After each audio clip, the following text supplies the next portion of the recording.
All right, we'll go ahead and get started with our prayer list tonight. Herman was able to be at church this week. He had that emergency thing a couple of weeks ago, about a week and a half ago, where they had to do 3 surgeries at one surgery, but 3 different things while they were in there.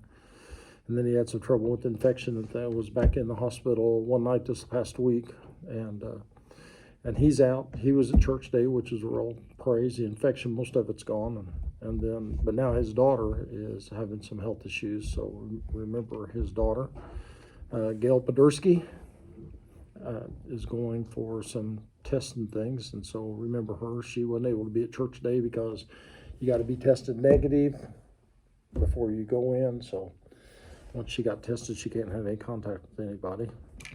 And then Rusty's friend, that the young man that has been struggling with COVID for quite a few months, and finally lost his battle, and the funeral was yesterday, I believe. It was somebody that he worked with, and then Deputy Chris McCann had another heart spell. We prayed for him a few months ago. He had what they thought was some heart issues and things, but he had a spell today, was passed out and was taken to the hospital. And then Meredith has COVID again, the second time on top of everything else she's got. She said to make sure, tell everybody she appreciates the prayer. She misses everyone and that she loves everyone, and thanks for being concerned about her. And then thought I had one more, but I can't think of who it is. So Did you know the Gruners? Did you know Mark Gruner that just died, and he had COVID and died? But his wife Jenny has been on a ventilator for 70 days. Oh wow! I know what the other one was. Maddie Belcher mentioned today, the young man that she knows that's in school, that's got it on a respirator. He's going to be going home. His parents can't work because they're going to send him, the respirator and the whole thing, home, and they have to give him 24/7 care. And she didn't share the name, but God knows who they are. So and then of course those that are on our prayer list quite a bit, and or been on there for quite a while, and remember all of them. So let's take a moment and pray. Father, we thank you for this Advent season and all the joy and the hope, the love that is in it. And Lord, we just ask that you bless us with the anticipation as we renew our eagerness and our celebration of the coming of the Christ child. And then as we look forward to his return as the King of Kings and all of his glory and strength and power and might. And Lord, until that time, we're thankful to be able to be in your house, to be able to be here with your word, to study, to fellowship, to be with those that are in this room and those that have joined in their own rooms. And Lord, we just ask that you be with us all and help us to understand your word. And Lord, we thank you for this opportunity to be able to pray for these folks that we have mentioned tonight, those that are grieving, those that are suffering, those that are recuperating, Lord, and we just pray for them all. We pray for our church and its witness through this Advent season and throughout all the time. And all these things we ask in Jesus' name. Amen. All righty. We are in chapter 19. And one of the more interesting, I'll put it that way, stories in Genesis. So we are starting with verse 30. And let me kind of set it up for a little bit first. As we get ready to begin, Lot and his daughters and his wife were taken out of Sodom. They escaped to Zoar. And because Lot said, I can't climb the mountains to get out of here. And so the angel let them go to Zoar, which means small. And so small town. You think of small towns today. There were small towns in the Bible, even called small towns. But they escaped to there, and then Sodom and Gomorrah and the whole valley of the plain. There were other cities as well. The Bible tells us just those two are mentioned by name that were destroyed by the fire from heaven. no matter what it was. So all the cities of the plain were destroyed, and Lot and his family was saved, not because of them, but because of Abraham. So that's where we find ourselves in the story tonight, is that Lot and his wife and his daughter, his wife turned back and looked back and got turned into the pillar of salt. So he and his 2 daughters are in Zoar. So verse 30. Lot and his 2 daughters left Zoar and settled in the mountains, for he was afraid to stay in Zoar. He and his 2 daughters lived in a cave. One day the older daughter said to the younger, "Our father is old, and there is no man around here to lie with us, as is the custom all over the earth. Let's get our father to drink wine and then lie with him and preserve our family line through our father." That night they got their father to drink wine, and the older daughter went in and lay with him. He was not aware of it. He was not aware when she lay down or when she got up. The next day the older daughter said to the younger, "Last night I lay with my father. Let's get him drunk with wine again tonight, and you go in and lie with him so that we can preserve our family line through our fathers." So they got their father to drink wine that night also, and the younger daughter went in and lay with him. Again, he was not aware of it when she lay down or when she got up. So both daughters became pregnant by their father. The older daughter had a son, and she named him Moab. He is the father of the Moabites of today. The younger daughter also had a son, and she named him Ben-Ammi. He is the father of the Ammonites of today. So Lot and his daughters leave Zoar and go to live in a cave. Why do you think they may have done that?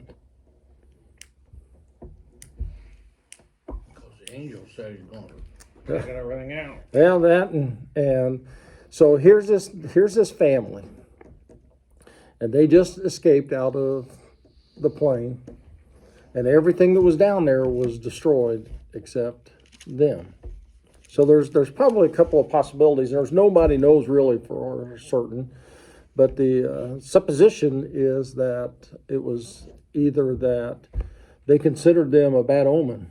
I mean, here are strangers that had not lived in Sodom. They're from someplace else.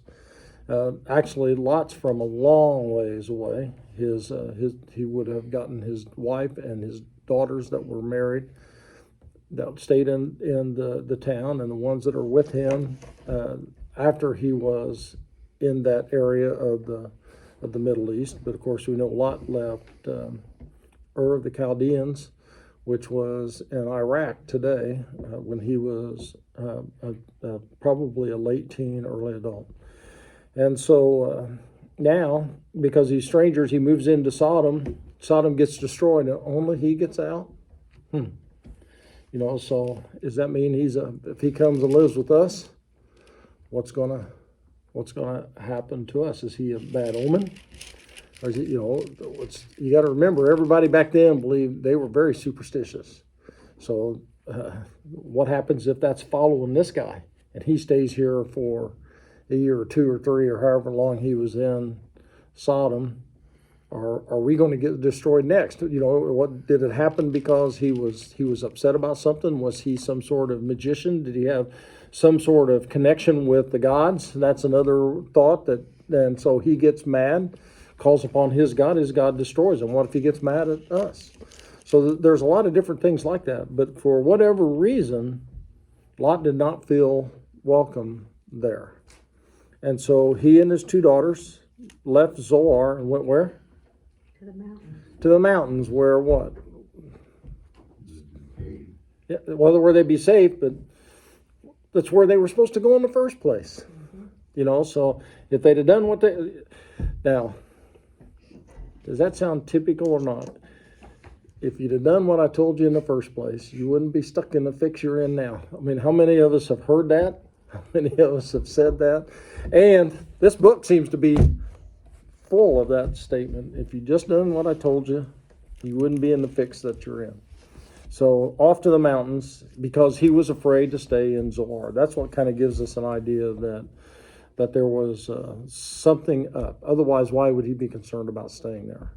So whether it looks like he probably wasn't welcome, or they were suspicious of him and all that. So they went up to live in a cave.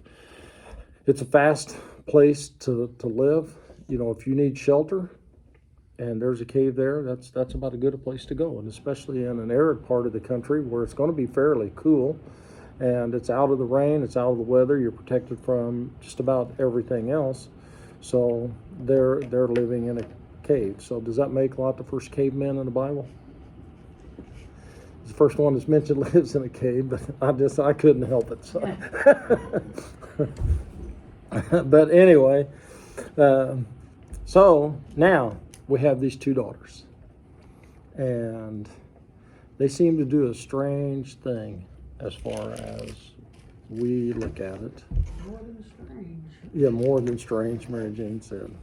But one of the things that people are very bad about doing, and it seems to be worse today than it has been any time in my lifetime, is that we try to judge people on the morality or the ethics of today. We try to put our way of thinking on somebody that here lived 4,000 years ago. You know, we have people today that do that over founding fathers. They do it over this one, over that one, because we think something is wrong today, that then we hold people responsible for those things in history past.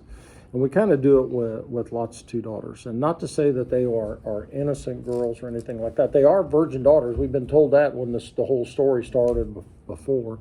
Lot himself made that comment. But they say, our father is old and there's no man around here to lie with us, as is the custom of the earth. Is there no man around to lie with us? What do they mean by that? There wasn't anyone else around there to start with, but no men. Well, but they just came from a town. Yeah. And there was only one little geographical area that was destroyed. So, you know, it'd be like saying that everything from Mansfield to Bridgeton was destroyed. But if they you know, and then they went to Rosedale and they got run out of Rosedale, does that mean there's no other men? Huh? There's no men in Rosedale. Maybe that's a bad example. But anyway, they just left the town, right? And I've heard teachers say, well, his daughters thought there were no other men in the world. Well, I would believe that if they had went right straight to the mountain, you know, and saw everything being destroyed around them. They might believe that there is nobody left but the three of them. But that's not the case, because they didn't go to the mountain. They went to a town. Probably more that they were afraid of what the others would do to them. Maybe they were ugly. What happened back in those days? How did marriages come about? Planned. And there had to be an agreement between the father and the other father. There was no such thing as dating and proposing and all that. It was, this is who you're going to be married to.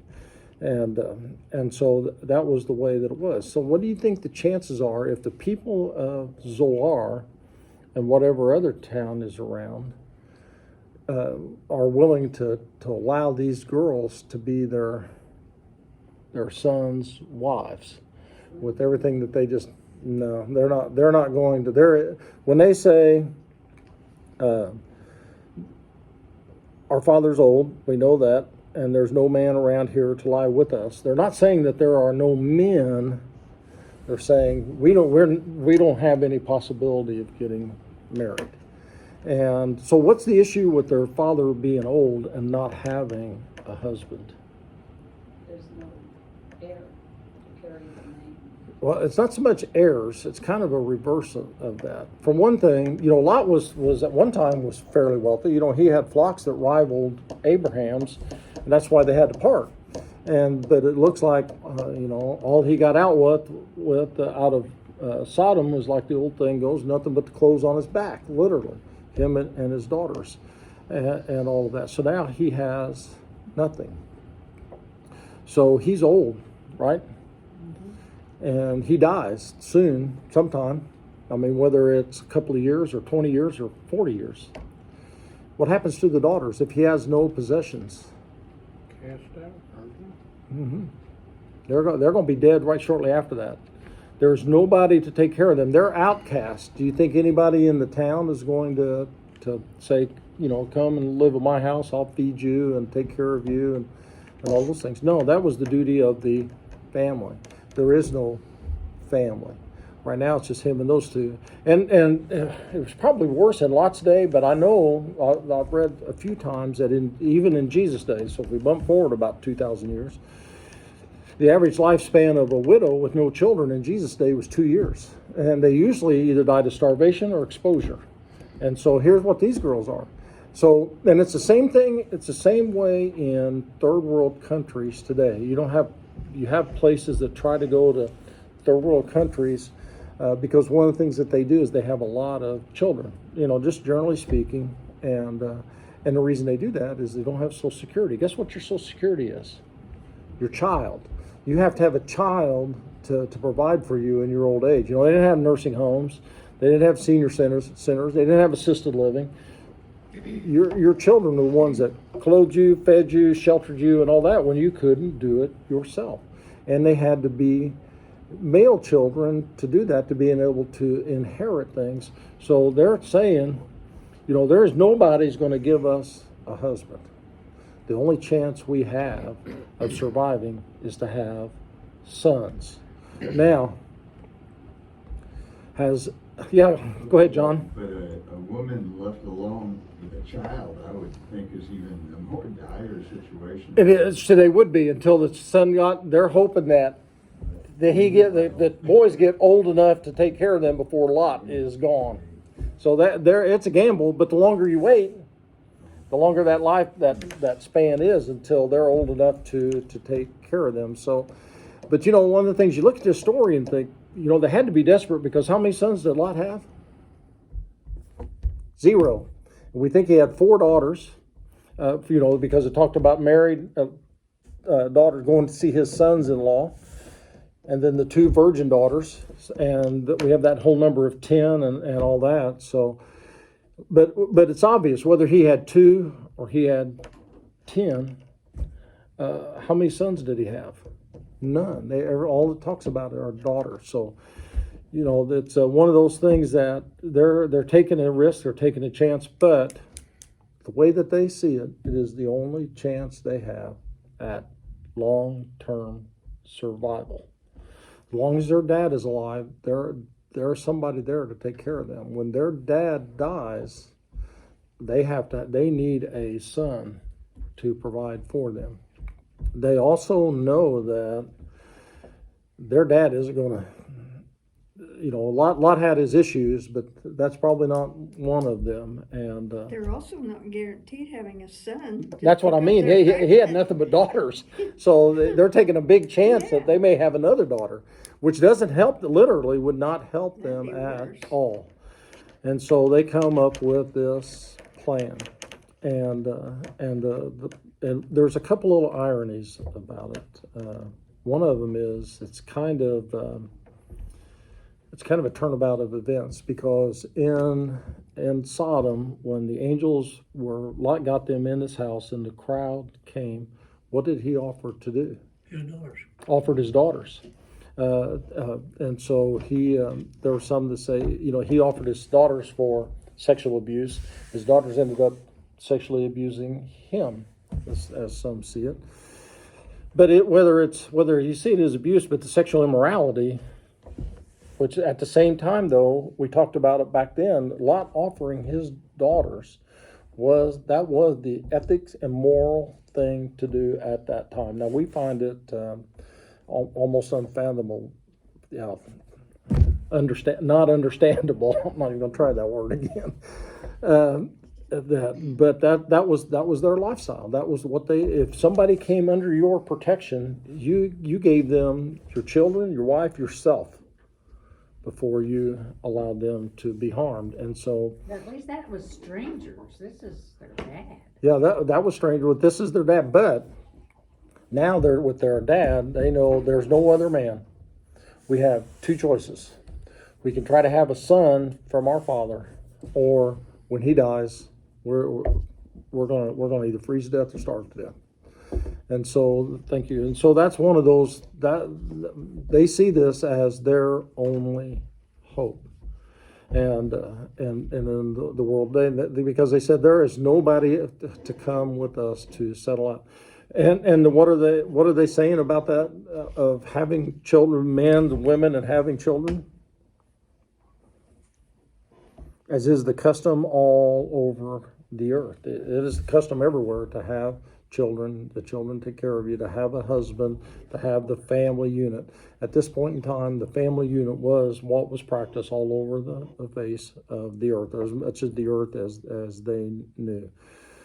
So they get to talking, and they come up with this plan, and so they get Lot passed out drunk. Because it tells us in both cases, he didn't know that they came in, he didn't know that they left, and he didn't know anything that happened in the meantime. And so they get him drunk twice. Now, I want to say something too. And when it comes to alcohol in the Bible, the Bible doesn't really condemn alcohol. What the Bible condemns is abuse of alcohol. You know, this is the second time in the book of Genesis that we have talked about somebody getting so drunk that they pass out, that they don't know what's happening, and something bad comes of that. So when you hear it mentioned twice already, we're still only in chapter 19. I think the first one was like chapter 8 or 10. So, you know, this is just a little over 10 chapters, a fifth of Genesis that mentions it twice. It tells us, don't get drunk. You know, that when you get drunk and you lose your senses, bad things happen.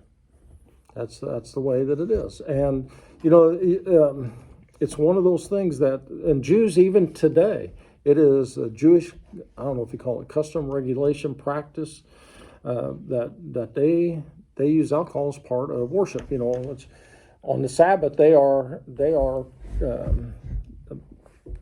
either commanded or whatever, but is their practice to drink wine on the Sabbath. They drink wine they don't drink grape juice at Passover. You know, the greatest celebration that they have, they drink wine. Jesus drank wine. David drank wine. There's only one group that doesn't drink wine in the Bible. The Nazarenes, Nazarites, not Nazarenes, Nazarites, and Samson and others where they didn't cut their hair, they didn't drink. There was a whole thing after the dividing of the kingdoms, and one of the groups that was still there that went back for many generations, that they didn't eat raisins, they didn't eat grapes, they didn't drink wine, and all of that. But for the most of the rest of it, that's the way that it was. So the Bible doesn't condemn that. What it condemns is drunkenness. And drunkenness is mentioned even in some of the New Testament things about some of the vices and things that are there. Because it is not just drinking wine that got him in trouble. It being so drunk he passed out and didn't know what was going on that brought this whole thing about. So first night, they get him drunk. Older daughter goes in. Second night, they get him drunk. Younger daughter goes in. Things seem to have worked in their favor both nights. And so we get down to verse 36, so both of them became pregnant by their father. So the older one had a son, and what did she name him? Moab. That's how we pronounce it. What do you know what his name was? Moab? My father's. Oh, good Lord. Well, not quite, but close. Are you serious? That's Yeah. what that... Of my father. So she was, you know, but the thing about it, one of the things that shows is that they did not think they had morally or ethically done anything wrong. You know, because she even puts the name on him. It's not a sarcastic thing. She names him of my father, or from my father. This is our family line. This is us. This is what they're trying to do, to reestablish the family and to carry on, and not just them, but their family line that's going to carry on much after that even. And so the first one is named of my father or my fathers. And then what's the second one named? Benami. Benami. always stands for what? Anybody remember? Benjamin. It means son of my people. Ami, or actually it's a my, it means my people. So that's what she's saying too. He's the son not of somebody else's people, right? He's not the son of the Sodomites. He's not the son of the people of Zoar. He is the son of what? My people. And so the Amorites were actually the nation of my people. And as they carried on. And what's interesting about both of them, the Amorites they end up being not really friendly with the Jews, and there's a lot of animosity between them. The Moabites kind of go back and forth, and it's interesting because where are they in this time? Geographically, you remember where Sodom and Gomorrah were, and that whole plain that they're talking about? The south side of the Sea of Galilee, or the Dead Sea. So you got Sea of Galilee, Jordan River connects them. You got the Dead Sea down there, and then and they're down at the bottom. Sodom and Gomorrah somewhere down in this area somewhere, and it's believed that whole plain from east to west is what got burned up. So as they're down in this area somewhere, and there were mountains more on the west side, but there's mountains on the east side too. So anyway, you end up with the west side of the Dead Sea is what country? Even today. No, that's the Red Sea, Dead Sea. Where's Jerusalem? Just west of the Dead Sea. Israel is on the west side. Moab and the Ammonites on the east side. It's believed that the Ammonites and the Hebrews pretty well spoke the same language, which makes sense because what? They have the same ancestors. Lot and Abraham would have spoke the same language. Your children speak until you move into other places, and because who was it that went into Moab, ends up bringing somebody back with them and changes the course of history, so to say? Her name was Pleasant. Ruth. It's the story of Ruth. Yeah, it's Naomi, who's a Benjamite. She's a Hebrew. She goes over to Moab because, if you remember when we went through that story, there was no bread in the house of bread, Bethlehem. So she goes over to Moab. Ruth comes back with her as a Moabite. And then what happens to Ruth? She becomes David's grandmother. David's great-grandmother.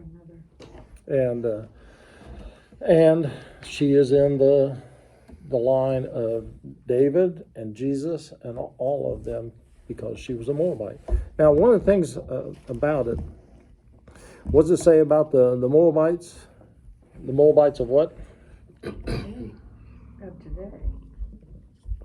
Yeah, of this day, or as of today. Now, that term is used in the Bible every once in a while. And when people read that, a lot of times they read of today, right? 2021. No, it means of about 1300, because that's when they wrote it. If you wrote something down and you said as of today, and somebody read it 100 years from now, does it mean then, or does it mean now? It means now, and that's what they were saying. The other thing too is that shows you there's always been a controversy with a lot of people that try to distract from the Bible and Bible history and all those things, and it's about when certain things were written, and they tried to, the general consensus is that Moses wrote the Torah, the first 5 books of the Bible, including Genesis, and that, so as he was writing, if he was, and so they're saying, well, Moses sat down and just kind of made all these things up as he was going. If Moses made all these things up as he was going, he would just say of Moab. Why would he say of this day? Because of this day, or at this time, that's the same Moab at this time. Well, then that means that they were Moabites of another time that it got to there. So he's linking the antiquity of Genesis with what at that time was the modernness of his time, and saying it's the same ones. The Moabites that you know that we had to come through their territory and all that are the same Moabites. This is where they came from all the way back then. So, and then the same thing with the Ammonites. It's just Ben Ammi, and he's the father of the Ammonites of today. So, which should be telling them what? We're all related. If that means that that Isaac and Lot are what? Lot was Abraham's nephew. That makes them cousins. And so, basically, they all back to Abraham's father. They all were descendants of the same line, just split off in different trees and going different ways. So, and that's one of the things that is mentioned a little bit later on in Exodus. They're talking about them. We're family. Let us pass through all those kind of things. So, all right, chapter 20. Now Abraham moved on from there to the region of the Negev, and lived between Kadesh and Shur. For a while he stayed in Gerar. And there Abraham said of his wife Sarah, "She is my sister." Then Abimelech, king of Gerar, sent for Sarah and took her. But God came to Abimelech in a dream one night and said to him, "You are as good as dead, because of the woman you have taken. She is a married woman." Now Abimelech had not gone near her, so he said, "Lord, will you destroy an innocent nation? Did he not say to me, 'She is my sister'? And didn't she also say, 'He is my brother'? I have done this with a clear conscience and clean hands." Then God said to him in the dream, "Yes, I know you've done this with a clear conscience, and so I have kept you from sinning against me. This is why I did not let you touch her. Now return the man's wife, for he is a prophet, and he will pray for you, and you will live.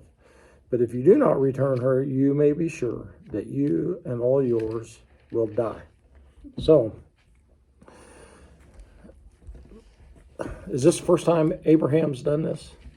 No. Nope. So what group of people do you think he's with now?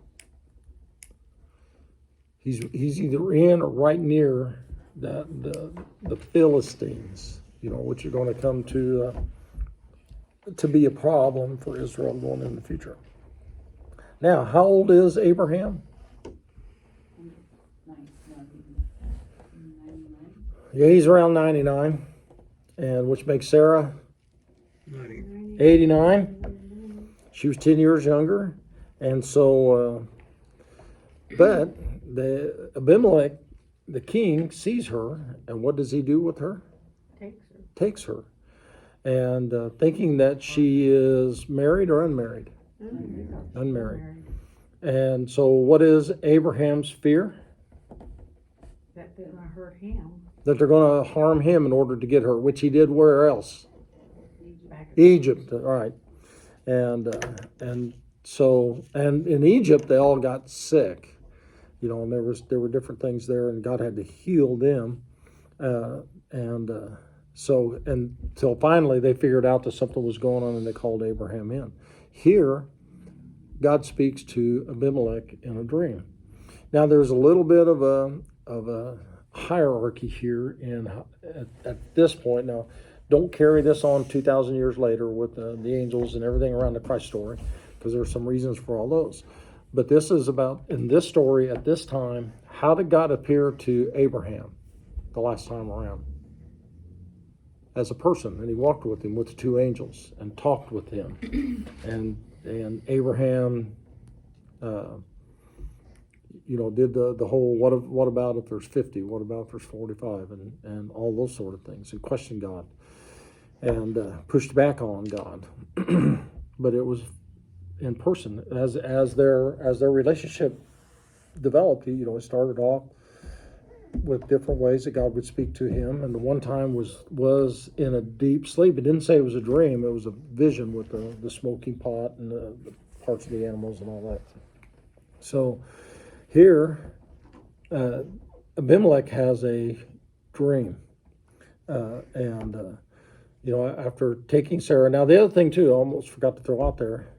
Don't you think it's interesting? Or just think of what Sarah must either been like, look like, something that Abimelech thought that she was worthy of being in his harem at 89 years old. So, it could be looks, personality, it could be, from riches or whatever. But it's just interesting in that fact alone, because this is somewhere in that period of time from which God said, that was what God did with them on coming to, before Sodom. Remember, that's where the whole she hears him speaking and she laughs. And he said, in a year from now, I'm going to come back, you're going to have a child. So this is before she's pregnant. So this is in about 2-3 months of that vision. And now, and one of the questions is why was Abraham's faith that shallow, or just what was going on? And again, we're pushing back things on him. Your faith, there's a lot of people who have strong faith, and it's been a controversy even within the church during some of the persecutions and all that. Sometimes in times of fear and danger, sometimes we get to focusing on the fear and danger and not on faith, and we let our faith drop for a second. And so we have this, and then it's going to be not too long, we see Abraham's other peak of his faith. The first one was believing in God and being reckoned to him as righteousness, and then we'll get to the next one here shortly. But God comes to Abimelech. What's the first thing he told him? You're a dead man. And I mean, it's that serious. It's not a, hey, Abimelech, if you go ahead and do this, God starts off by saying, first thing, you are as good as dead. And is that going to wake you up? Sure. I mean, almost literally, but definitely figuratively. And said, because the woman you have taken is a married woman. Actually, in the Hebrew it says she is married to a man. But but it also tells us, how did she become to be with Abimelech? She said it's her brother. Yeah, he took her. Said, the woman you have taken. So it wasn't like she said, here I am, pick me. He took her, as many kings did. And now, it says that Abimelech had not gone near her. And so he's saying, wait a minute, Lord. Let's not jump to conclusions here and do anything hasty. Because what does he say? Destroy an innocent nation. Yeah. Are you going to destroy an innocent nation? Why would he say nation when God's talking to him? The king is the nation. You knocked the king off, the nation was out a leader, and there's a lot of other things that go with it. And he says, he throws it back on Abraham. He says, man, didn't he say to me, if you're God, he said to me, she is my sister. And she said what? He's my brother. I did this with a clear conscience. I didn't know she was married. I didn't know. That sounds like today's, yeah, there are some similarities to that today. I didn't know she was married. I really didn't. Yeah. Or I didn't know he was married and those kind of things. So he said, I've done this with a clear conscience and clean hands. What do you think he means by clean hands? I didn't kill anybody to do it. That's what Abraham's real concern was. I didn't kill her husband so I could have her. Clean hands versus what on your hands? Blood on your hands. That's what Pilate does.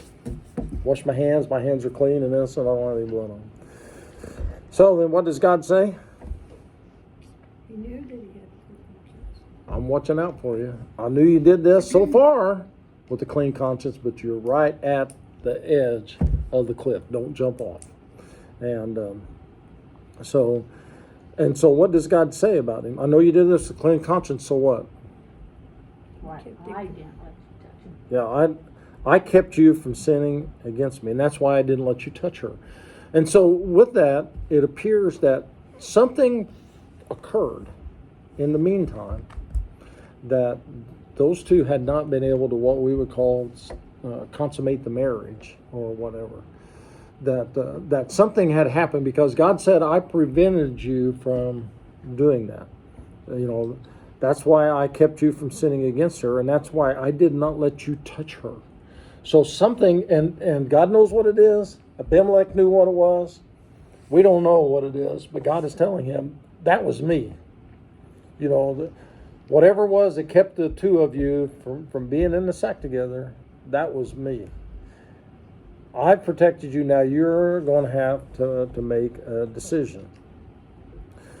Return the man's wife. Why? He's a prophet. He's a prophet. And he will do what? Pray for you. He will pray for you and you will live. So what's the other side of that? If you don't return to her, return her to him, he's not going to pray for you, and you are not going to live. It's kind of an easy choice, but if you do not return her, you can be sure that you and all yours will die. So it's not just him. It may be the whole nation, but it sounds like it's the family and or everything in his household. And so God has said that. Oh, the other thing I wanted to mention too is God has kept him from doing what? Sinning. Sinning where? Or who? Against him. Against him, right. All sin is against God. Now, if he sleeps with her, then we would see that as something against Abraham. All sin is against God, or even against Sarah if it's against her will and all that. But all sin is against God. God is saying, you're doing this, and it involves those two people, but you're sinning against me. And so that's the thing that's here. All sin is against God. So, verse 8.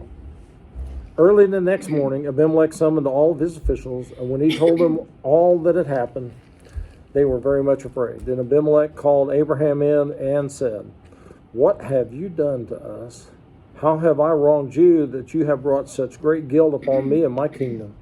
You have done things to me that should not be done.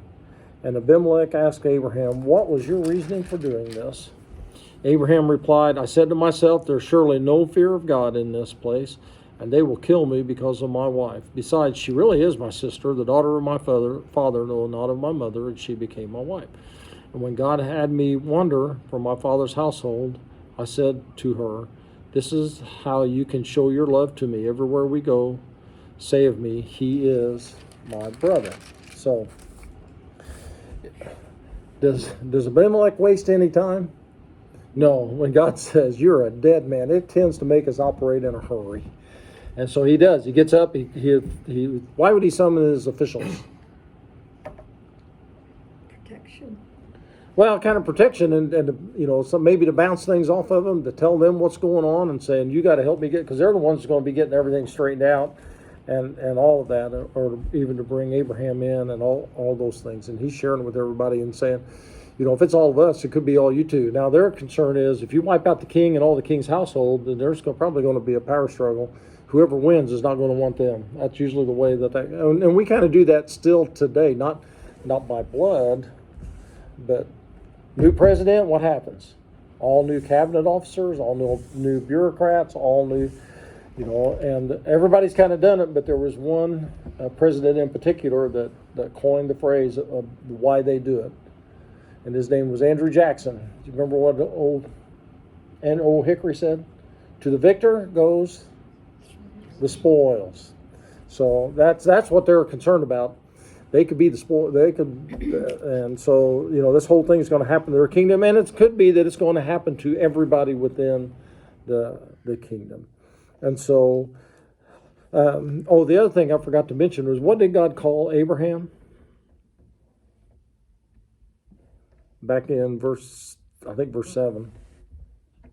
A prophet. That is the very first term very first time that term is used of someone. Abraham is the first of the prophets. Some people talk about Samuel being the first of the prophets. Samuel's not the first of the prophets. He was the first of the prophet of the way that they operated in. You had the kings, or you had the judges, then the time of some prophets, and then the time of the kings with the prophets. And now, what's that term? What's that word actually mean? Both in the ancient Hebrew and in the modern Hebrew. It means spokesperson. It does not mean soothsayer or fortune teller or predicting the future. It means spokesperson. And when you look at the prophets that are in here, most of them, a lot of their stuff was not about telling the future. It was talking about the here and now. So Abraham's this prophet, and so Abimelech says, "What did you do? Why did you do all these things?" And I like it. It's the end of verse 9. "You have done things to me that should not be done." Now, have you ever felt that way? Yeah. Yep. You know, why'd you do that? You did that. You shouldn't have done what you did. And so, you know, here, and the king, kind of almost like being a parent, says, "So why'd you do it?" And Abraham said, "What? There's no fear of God in this place." And actually what that means is there's no true religion here. There's nobody that worships our God here. There's nobody with the same moral ethics here that I live by or that my God has. And or no fear of the God here. It's kind of in that way. And, you know, in other words, if I knew that you were a person of God, it would make a difference. What was this? Nietzsche? Is that right? The great atheist of the 17th, kind of started the French Enlightenment and the very first of progressives and all of that was an adamant atheist. and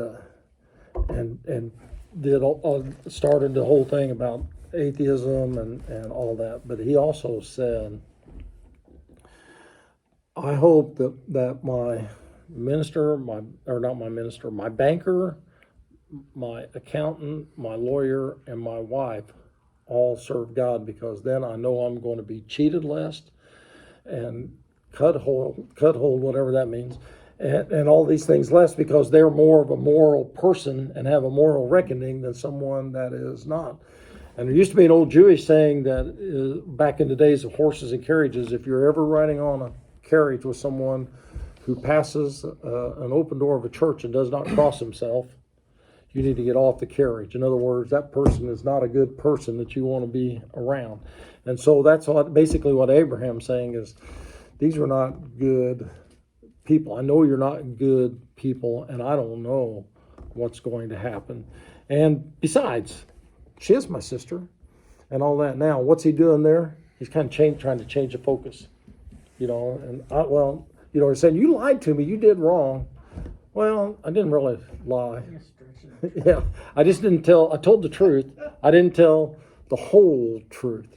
And, a partial truth. Sometimes partial truths can be more deception than even a lie. And so here he's saying, "I didn't lie to you. I just didn't tell you all of it. She is my sister. We both have the same father." Now, there's another thing that people go, "Holy cow." And which is one of the things that tells us that this was all written, and these things all happened before they were written, because at the time of Moses writing Genesis, Exodus, Leviticus, Numbers, Deuteronomy. What is in those? What do we call those? Not just the Torah. What does the Jews call them? With Jesus in the New Testament all the time. The law. The law. What are some of the things? Two of the things that the law says: a man cannot sleep with his child, or a son with a parent, and actually not with your daughters-in-law or your sons-in-law. That goes in the whole thing, and that incest is wrong. And so according to the moral code, the law, the law of God is laid out in Exodus, Leviticus, Numbers, Deuteronomy, they're breaking the law. But they're living about 500 years before the law. So even at there, you can't hold them to the same law. It was legal. It was there. It had to have been accepted at that time because what? God accepted it at that time. And so God had not said, you cannot do this. Because you got to remember, there was a period of time starting with both the Garden of Eden, with Adam and Eve being run out, with Moses and his children coming off of the ark, that what had to take place? There had to be half brothers, half sisters, brothers and sisters being married, or there would, if Adam and Eve are the first of all the parents, that's one of the first things that comes up. Where did Seth get his wives? Well, had to be his sisters, and with Moses and all that. So even if Moses, say Japheth, said to his children, you cannot marry within our family any of my descendants. Well, it's his two brothers, so it's still cousins and all those sort of things, and it's way on down the line before God ever says, okay, we need to stop that now. That time is over. This is not that time. This was the accepted practice at the time for them to be half brother, half sister.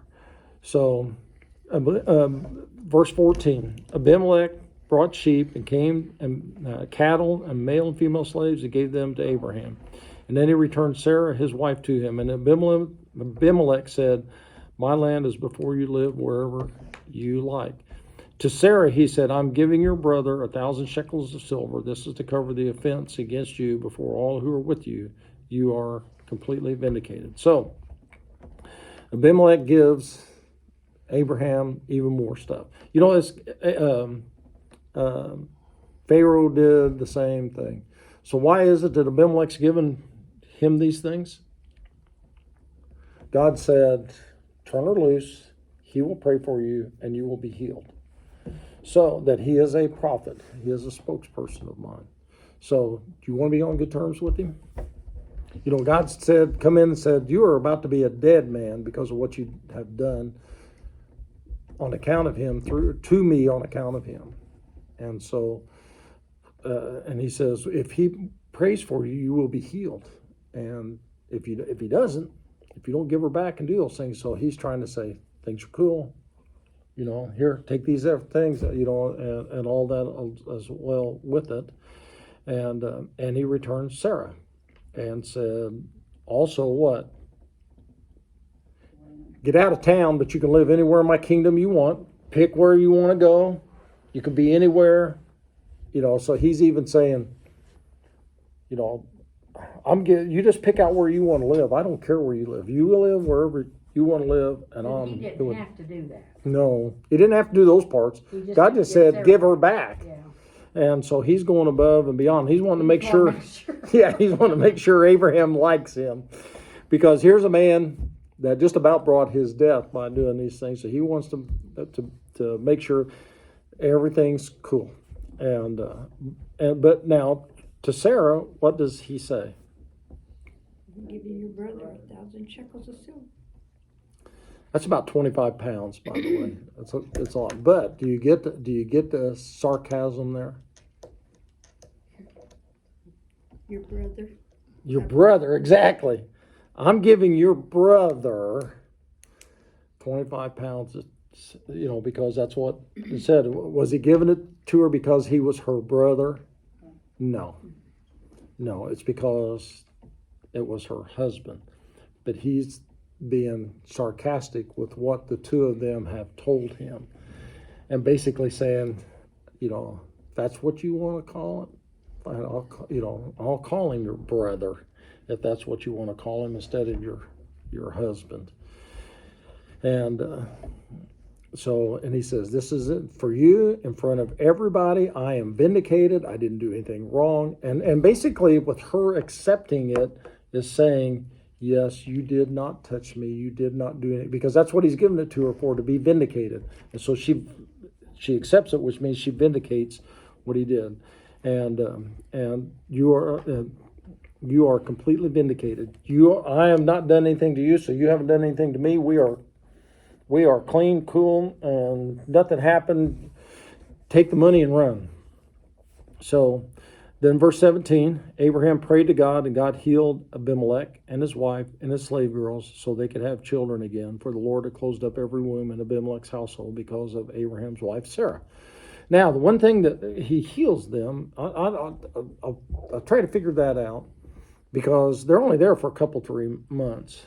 And so to think that all those things had occurred, I mean, that they know that nobody's getting pregnant in that time, that's kind of that's a hard one to understand. So I wonder if there was a term too about drying up their wounds, which is not in here. If that was something that God did, they knew there was a physical issue going on because of what they are healed, and so it wasn't just a matter that because it says the Lord closed up every womb, and so whether it was something medical like we may think of, or they just weren't able to have children, I don't know. But it seems to me like it's more because of the short period of time that they had to be there, less than 3 months, that unless it's been right at 3 months and everybody's been trying and nobody gets pregnant. Because what was the purpose of the harem? Have sons. To have sons. To make sure that there was an heir to the throne, and a substitute heir, maybe a substitute heir after that, because not everybody lived to adulthood back then, as we're going to see here shortly. So how come it had to be a son? because that was the way it was back then. So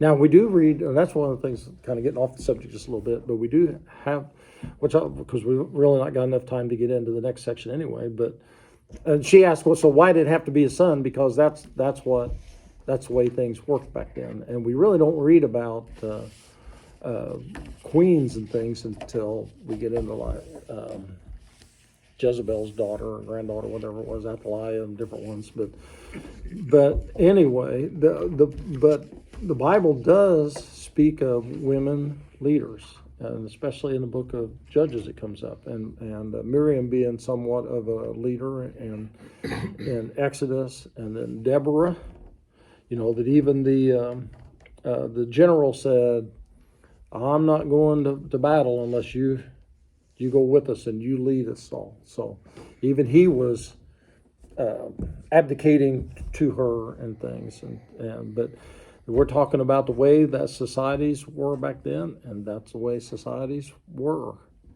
back then. And so, we see kind of Abraham, one of the things that is consistent in the Bible is that whole idea that people are not perfect. We have a tendency to think of them as perfect. It's just kind of like when everybody talks about the good old days. When you really dig into them, you find out they probably weren't that good, but it's the way that we remember them, we recall them. And when we think about whether it is Abraham, if it is David, if it is Peter, if it's Paul, they are humans and they made mistakes. We even see Abraham's faith, going up to God. He believed God and God counted it to him as righteousness. And then we kind of see him taking a little bit dip. And then he gets this word that he's going to have the son, and they believe that, and they kind of go, and it's kind of like that through, and it kind of goes up as it goes. But he had his failures. He was not a perfect person. God isn't looking for perfect people, because there are no perfect people. And even with Noah and all of them, all the way through, God's looking for faithful people. And people that stay true to their faith and stay in relationship with God. And that's the whole thing about Abraham is his relationship with God, and with Moses, and with a lot of the others. David made some really big mistakes that could have ended somebody else up in jail and different things. But it's just, that's the way that it was. But he was faithful. And he admitted his mistakes, tried to correct them, and he had to live with consequences, and so it is with some of the others as well. And some of those consequences we're going to get into in the next chapter about mistakes of some of the faithful people. So we'll end there. We're going to pick up with the birth of He Laughs, chapter 21 next week. And so we'll see y'all then. Hope you have a blessed week. Brenda texted back and said it's a very serious situation. Who?